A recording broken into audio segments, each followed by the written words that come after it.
Hello students, welcome to an interesting topic of regional development and planning, which is measurement of regional development.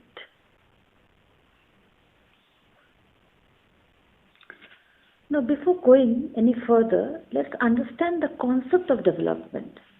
So what do you mean by development? All of us will have different viewpoints of development. Thus we can say development is a multifaceted approach. Since it is multifaceted, thus it will have a number of interpretations to it. We can also say that it is a process of betterment for majority of the population. And how can that be done? Obviously through economic development as well as social transformation. Development must therefore begin by identifying our needs or human needs. When the needs are identified, then obviously the objective of development is to raise the level of living of the people and provide them with the opportunity to develop their potential. Because when our needs are not identified, there is no way to raise living standards. And when living standards are not raised, the potentiality of the population will obviously not be developed. Well, these are just some of the concepts of development. You can make a list of yours as well. Now, let us come to the concept of regional development. We already know from previous lectures as to the terminology of the word region. I am not going to that. Now, what is regional development? Regional development aims at enhancing the levels of the living of the people, and thus the general condition of human welfare in a region is enhanced. Now, when we speak of regional development, it is linked with two factors, that is economic development of the region and the social development of the region.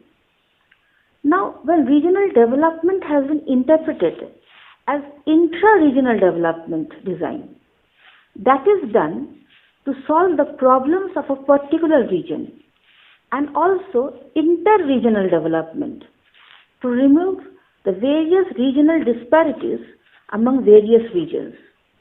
The former, that is intra-regional development, has a more social perspective, while the latter, that is the inter-regional development, it is more economic in nature. Well, I do hope you remember the difference between inter and intra-regional planning from my earlier lecture on the same. Now, when we speak of a balanced regional development, it does not mean just equal development of our regions. It implies the fullest development of the potentialities of an area according to its capacity. In doing so, the benefits of the overall economic growth of the region are shared by the inhabitants of all the regions. Now, let us understand the meaning of measurement. Now, as you are seeing on the slide, in simple terms, we may say it is the assignment of numbers. But when we do so, we must remember there is no single criteria on which levels of development can be assessed. It is based on actually multiple suitable parameters. Those parameters can be economic structure and production, variation in health, education, housing, social security, etc. There are a number of variables. However, their selection depends on the availability of statistics at appropriate unit of analysis. Now, what does development look like? On one hand, we have less developed regions or less developed countries or developing countries, and on the other hand, we have the developed nations. So on one hand, we have countries like Nepal, Pakistan, Bangladesh, India, etc. But the GNI per capita, it ranges between around 900 to around 3,800 US dollars.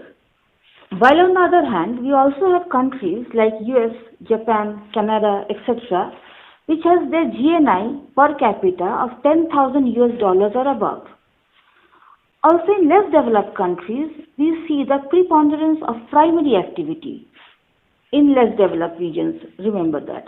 while secondary and tertiary activities, they dominate the developed economies. There is also difference in the way society treats women in both the societies.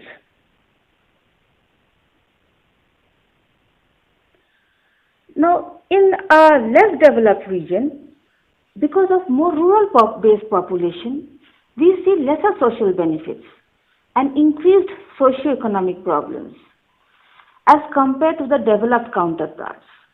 Also, if you just look around, civic and health amenities are particularly lagging in developing or less developed than the developed nations.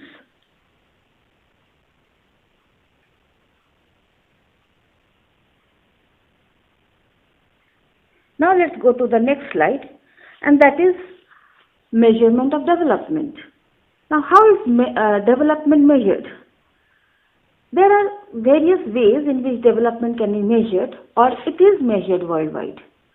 GDP and rates are the primary measurement criteria.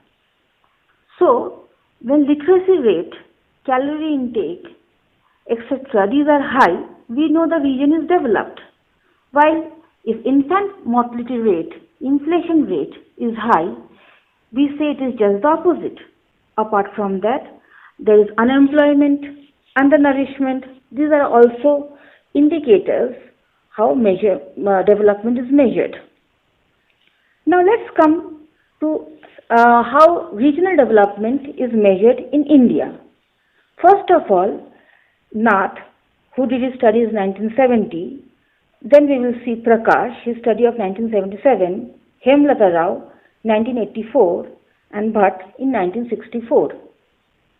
Now, according to Nath, he had used two methods, like you are seeing on the slide.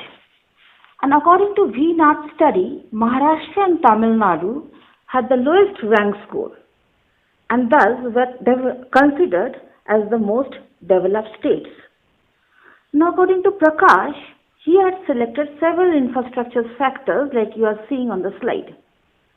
According to him, there is no region which is equally developed or underdeveloped in all the fields.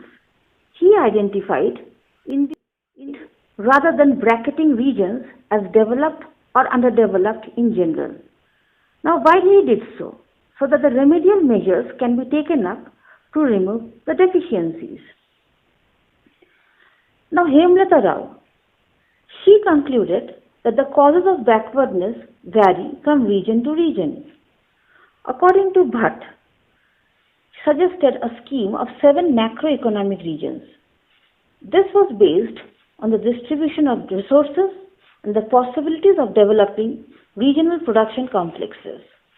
Apart from this, he also considered another set of 5 macroeconomic regions, derived by grouping the states together.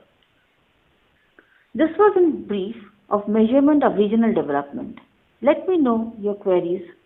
Stay safe. God bless. Thanks.